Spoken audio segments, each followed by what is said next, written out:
Hello guys, welcome back to my channel. और मैं हूँ आपकी दोस्त नेहल। आप सभी का स्वागत है आपके अपने कोल्हापुरी किचन में।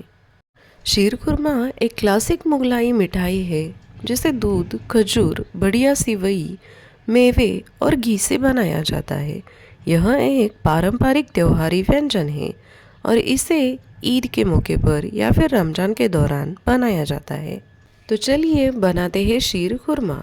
तो शीर खुरमा बनाने के लिए हमें लगेगी एक बाउल भर के सिवैया, 10 से 12 काजू, 10 से 12 बादाम, 2 चम्मच भर के किशमिश, देसी घी और एक छोटा बाउल भरकर शक्कर। तो चलिए स्टार्ट करते हैं शाही शीर खुरमा बनाना। तो सबसे पहले हमें लेना है एक बर्तन या फिर आप कोई भी कढ़ाई या फिर पैन भी ले सकते हो। अभी इस बर्तन में हम डालेंगे सिवैया और सिवैया को हम हाथों से मोटा मोटा क्रश करके लेना है। अब हमें बर्तन को रखना है गैस के ऊपर और हमें सिवैयों में डालना है 2 चम्मच भरकर घी और सिवैयों को हमें सुनहरा रंग का होने तक भून कर लेना है। और गैस की फ्लेम दोस्तों हमें बिल्कुल लो रखनी है। गैस की फ्लेम को हमें बिल्कुल भी बढ़ाना नहीं है, नहीं तो फिर हमारे सिवैया जल जाएगी। सिवैयों को हमें 1 से 2 मिनट तक मीडियम फ्लेम पर पलटा चलाते हुए भून कर लेना है। अब हमारी सिवैया अच्छे से भून चुकी है। अब हम सिवैयों को एक प्लेट में निकाल लेते हैं। अब हमें सूखे मेवे को काट कर लेना है। मैंने यहाँ पे काजू और बादाम को लंबा लंबा काट कर लिया है। सूखे मेवे में मैंने यहाँ पे सिर्फ काजू, बादाम और किशमिश का इस्तेमाल किया है। आप अगर चाहो तो और ज़्यादा सूखे मेवे का इस्तेमाल कर सकते हो, जैसे कि पिस्ता, खजूर, चारोली, इस तरह के सूखे मेवे का इस्तेमाल आप कर सकते हो। हमने सिवैया जिस बर्तन में भून कर ली थी उसी बर्तन में हमें 2 चम्मच घी डालकर काजू और बादाम को सुनहरा भूरा रंग का होने तक भून कर लेना है। काजू और बादाम को भूनने में ज़्यादा समय नहीं लगता, सिर्फ 30 से 40 सेकंड में काजू और बादाम अच्छे से भूनकर तैयार हो जाते हैं। अब हमारे काजू और बादाम भूनकर तैयार है। अब हम इसको भी एक प्लेट में निकाल कर लेते हैं।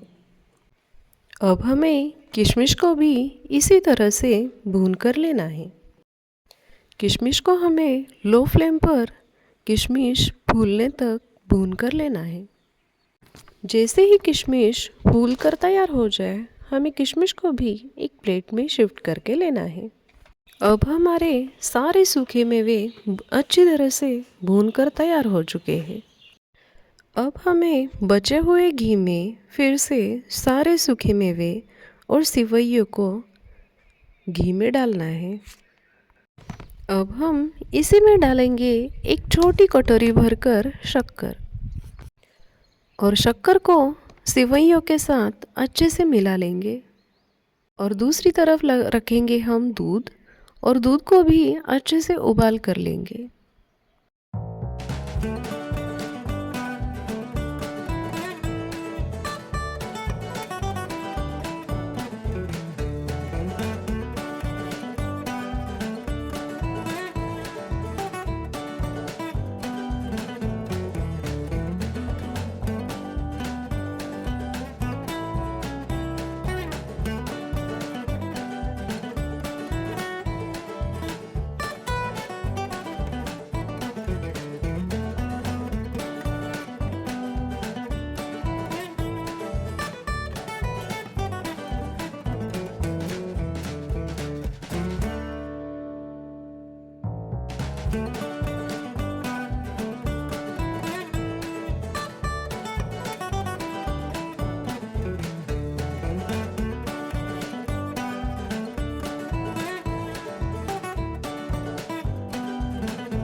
तो आप देख ही सकते हो दोस्तों कि दूध उबलकर तैयार हो चुका है।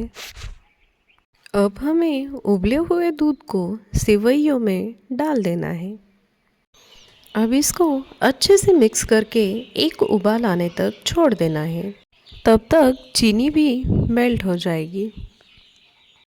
अब 1 मिनट तक हमें सेवइयों को अच्छे से पकने के लिए छोड़ देना है। 1 मिनट के बाद हमें इसमें डालना है 1 चुटकी भरकर जायफल का पाउडर।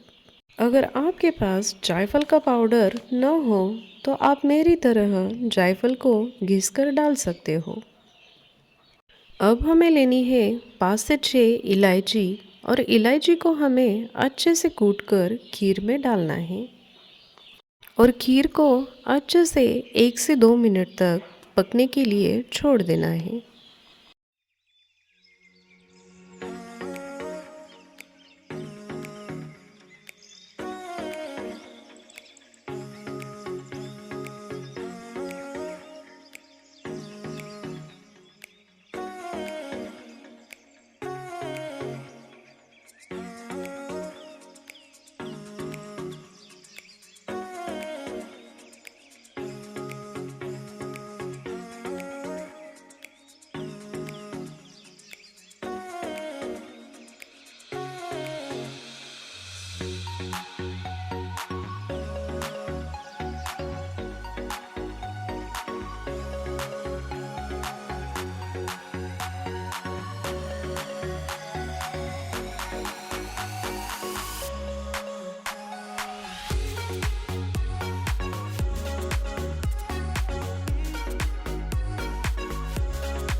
अब हमारी खीर गाढ़ी हो चुकी है, तो चलिए हम इसकी प्लेटिंग करके लेते हैं। और अगर आपको मेरे वीडियोस अच्छे लगते हो तो प्लीज़ मेरे वीडियोस को लाइक कीजिए, अपनी फ्रेंड्स और फैमिली के साथ ज़्यादा से ज़्यादा शेयर कीजिए और कोल्हापुरी किचन को सब्सक्राइब कीजिए। Thank you.